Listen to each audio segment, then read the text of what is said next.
स्वागत है आज के इस दिलचस्प विश्लेषण में। आज हम एक बेहद ही शानदार लोक कथा पर बात करने वाले हैं।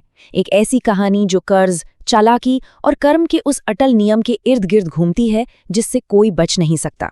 हम अक्सर यही मान लेते हैं ना कि हमारे कर्मों का, हमारे लेन देन का सारा हिसाब किताब बस इसी दुनिया में खत्म हो जाता है। लेकिन आज की ये कहानी इस पूरी सोच को ही पलट कर रख देगी। क्या आज का लिया हुआ कर्ज सचमुच अगले जन्म में चुकाया जा सकता है? बिल्कुल। यही वो सबसे गहरा और अहम सवाल है जो हमारे आज के इस विश्लेषण के एकदम केंद्र में है। और यकीन मानिए, इसी एक सवाल से घटनाओं का एक ऐसा सस्पेंस भरा सिलसिला शुरू होता है जो दो बेहद लालची ठगों की पूरी योजना को औंधे मुंह गिरा देता है। चलिए कहानी के पहले भाग की तरफ बढ़ते हैं, एक अजीब कर्ज समझौता। तो ये पूरी कहानी शुरू होती है चांदपुर नाम के एक नगर से। यहाँ छिटंकू और मनकू नाम के दो बहुत ही शातिर ठग रहते थे। अब ये दोनों पहुंचते हैं शांति प्रसाद के पास, जो कि उसूलों के बेहद पक्के और एकदम ईमानदार साहूकार थे। वहां जाकर ये दोनों अकाल पढ़ने की एक झूठी लेकिन बहुत ही दर्द भरी कहानी गढ़ते हैं। खेती के लिए बीज और बैलों का बहाना बनाकर वो साहूकार से पूरे 2000 रुपए के भारी भरकम कर्ज की मांग करते हैं। उस जमाने के हिसाब से ये कोई छोटी मोटी रकम नहीं थी। अब जाहिर सी बात है, साहूकार कर्ज चुकाने की कोई तारीख तो पूछेगा ही। इसके जवाब में दोनों ठग मजाक में एक निहायती बेतुका वादा कर बैठते हैं। वो कहते हैं, अगर हम इस जन्म में नहीं दे पाए तो अगले जन्म में पक्का दे देंगे। उन्हें सच में ये लग रहा था कि उन्होंने एक बहुत ही सीधे साधे इंसान को अपनी चिकनी चुपड़ी बातों में फंसा लिया है और अब ये सारे पैसे हमेशा के लिए उनके हो गए। अब यहाँ विरोधाभास देखिए जो कि बहुत ही दिलचस्प है। एक तरफ वो सख्त साहूकार है जो अपने हैरान परेशान मुंशी से इस अजीब सी शर्त को पूरी तरह आधिकारिक तौर पर अपने बही खाते में दर्ज करवाता है, अगले जन्म में वापसी। सोचिए। और दूसरी तरफ ठगों का इरादा एकदम अलग है। वो तो इस पैसे से अपने लिए एक पक्का घर बनाना चाहते हैं और कर्ज वापस करने का तो उनका कोई इरादा ही नहीं है। खैर, वो आराम से पैसे जेब में डालते हैं और वहां से हंसते मुस्कुराते निकल जाते हैं। अब आता है कहानी का दूसरा भाग, बैलों का रहस्य। यहीं से इस कहानी में एक बहुत ही रहस्यमयी मोड़ आता है। तो होता यूं है कि शाम ढलने पर ये दोनों ठग पास के ही एक दूसरे गांव में पहुंचते हैं और वहां एक बहुत ही दयालु बूढ़े किसान के घर रात गुजारने के लिए रुक जाते हैं। सब कुछ ठीक चल रहा था, लेकिन आधी रात को उनकी रूह तब कांप जाती है जब उन्हें पास बंधे दो बैलों के बीच बिल्कुल इंसानी आवाजों में बातचीत सुनाई देती है। जरा सोचिए, बैल इंसान की तरह बात कर रहे थे। एक बैल दूसरे से कह रहा था, मैंने पिछले जन्म में 200 रुपए उधार लिए थे और कल मेरा कर्ज पूरा हो जाएगा, फिर मैं मर जाऊंगा। वे आपस में बता रहे थे कि कैसे वे अपने पिछले जन्म के पैसों के कर्ज को चुकाने के लिए इस जन्म में जानवरों के रूप में फंसे हुए हैं और दिन रात कोल्हू के बैल की तरह पिस रहे हैं।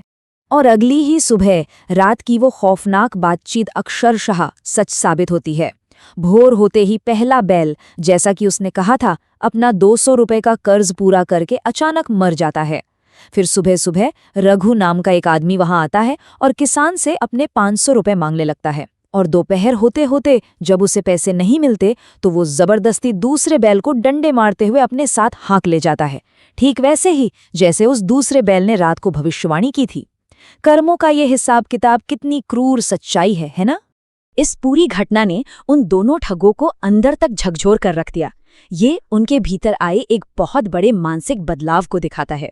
शुरुआत में जो ठग लालच से भरे हुए थे, जो साहूकार का मजाक उड़ा रहे थे, अब उनका वो सारा अहंकार, सारी चालाकी पूरी तरह से खौफ और गहरे पछताव में बदल चुकी थी।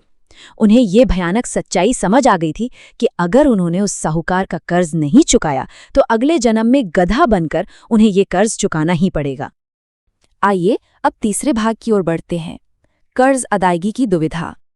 अब ये जो खौफ था, ये उनकी उस बहुत बड़ी गलती को जल्द से जल्द सुधारने की एक बेताब कोशिश में बदल जाता है।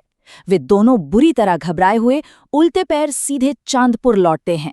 साहूकार के सामने जाकर वे सच में गिड़गिड़ाने लगते हैं और कहते हैं कि वे 2000 रुपए की मूल रकम के साथ साथ 11 रुपए का ब्याज भी तुरंत देने को तैयार हैं। वे बस किसी भी तरह अपना नाम उस भयानक बही खाते से कटवाना चाहते थे। वो किसी भी कीमत पर अगले जन्म का जोखिम नहीं लेना चाहते थे। लेकिन अब आता है कहानी का सबसे बड़ा पेज। शांति प्रसाद, जो कि अपने उसूलों का बहुत पक्का था, उसने वो पैसा वापस लेने से साफ मना कर दिया। उसका कहना था, भाई तुमने अगले जन्म में देने का वादा किया था, तो मैं इसे अगले जन्म में ही लूंगा। इस तरह वो उन ठगों को उनके ही कहे हुए शब्दों के जाल में पूरी तरह से फंसा देता है। अब वो न पैसे ले रहा है और न ही उनका नाम बही खाते से काट रहा है। तो इसके बाद क्या होता है, देखते हैं चौथे भाग में। एक साधु का मार्गदर्शन। अपने ही बुने हुए झूठ के जाल में फंसकर और बुरी तरह निराशा में रोते हुए वे दोनों रात के घने अंधेरे में भटकते भटकते एक जंगल में पहुंच जाते हैं। वहां उनकी नजर एक साधु पर पड़ती है, जो अलाव के पास ध्यान में बैठे थे। साधु उनकी सारी परेशानी सुनते हैं और उन्हें उम्मीद की एक किरण दिखाते हैं। साधु बताते हैं कि सच्चे मन से किया गया पश्चाताप इंसान के पिछले सारे पापों को धो सकता है। वो उन्हें वहां से 1 मील आगे जाने का निर्देश देते हैं और बताते हैं कि पास के ही एक गांव में उनकी इस इतनी बड़ी समस्या का समाधान छिपा हुआ है। साधु के बताए हुए रास्ते पर चलते हुए अगली सुबह वे एक ऐसे गांव में पहुंचते हैं जो सूखे की मार से बुरी तरह तड़प रहा था। वहां पानी की इतनी भयंकर कमी थी कि लोगों को बस पीने का पानी लाने के लिए 5-5 कोस दूर पैदल जाना पड़ता था। इस भयानक संकट को देखकर उन ठगों के दिमाग में अपनी पापों का प्रायश्चित करने और वो कर्ज चुकाने का एक बहुत ही शानदार, एकदम मास्टर प्लान आता है। यहीं से शुरू होता है हमारा 5वां और अंतिम भाग, प्रायश्चित का कुआं। तो उन ठगों ने इस भयंकर जल संकट का इस्तेमाल अपने उस कर्ज को चुकाने के एक जबरदस्त उपाय के रूप में किया। उनका पहला कदम क्या था? उन्होंने दिन रात एक करके कड़ी मेहनत की और कर्ज के वो पूरे 2000 रुपए एक पक्का कुआं खोदने में लगा दिए। दूसरा कदम, कुआं बन जाने के बाद उन्होंने पूरे गांव वालों से कह दिया कि ये कुआं साहूकार शांति प्रसाद का है। और फिर तीसरा कदम, उन्होंने हाथों में बड़े बड़े डंडे लिए और कुएं पर पहरा लगा दिया।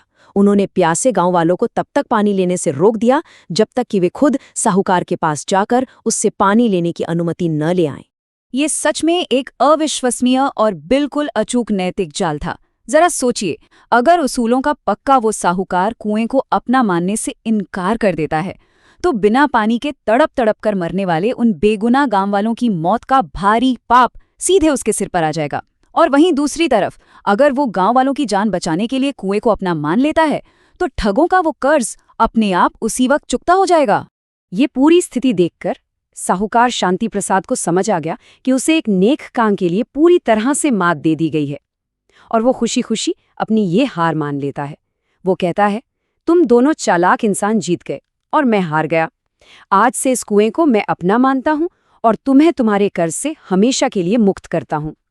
और इस तरह एक नेक काम के जरिए उन ठगों का सारा हिसाब एकदम साफ हो जाता है। अंत में वो दोनों ठग साहूकार को उन बैलों का वो रहस्य बताते हैं जिसने उनकी आंखें हमेशा के लिए खोल दी थी। यह पूरी घटना कर्म के उस बेहद सटीक और आध्यात्मिक सिद्धांत को दर्शाती है, जहां हमारे इरादे और हमारे किए गए कार्य ही हमारी आत्मा के भविष्य को तय करते हैं। इस घटना ने साबित कर दिया कि हर कर्म का परिणाम भुगतना ही पड़ता है, और इसी सीख के साथ उन दोनों ने हमेशा के लिए ठगी छोड़कर ईमानदारी से जीने की कसम खाई। ये विश्लेषण हमें अंत में एक बहुत ही गहरे सवाल के साथ सोचने पर मजबूर कर देता है। जरा सोचिए, अगर हमारा हर एक कर्म भविष्य के लिए एक ऐसी बैलेंस शीट बनाता है जिसे किसी भी हाल में झुटलाया नहीं जा सकता, तो हम सभी इस वक्त जाने अनजाने में कौन से कर्मों का कर्ज इकट्ठा कर रहे हैं? क्या जिंदगी में चुकाए जाने वाले कर्ज सचमुच सिर्फ बैंक खातों और कागजों तक ही सीमित है? ये विचार करने वाली बात है, और इसी विचार के साथ हमारा ये विश्लेषण यहीं समाप्त होता है। ऐसे ही और ज्ञानवर्धक विश्लेषणों के लिए हमारे साथ जुड़े रहें।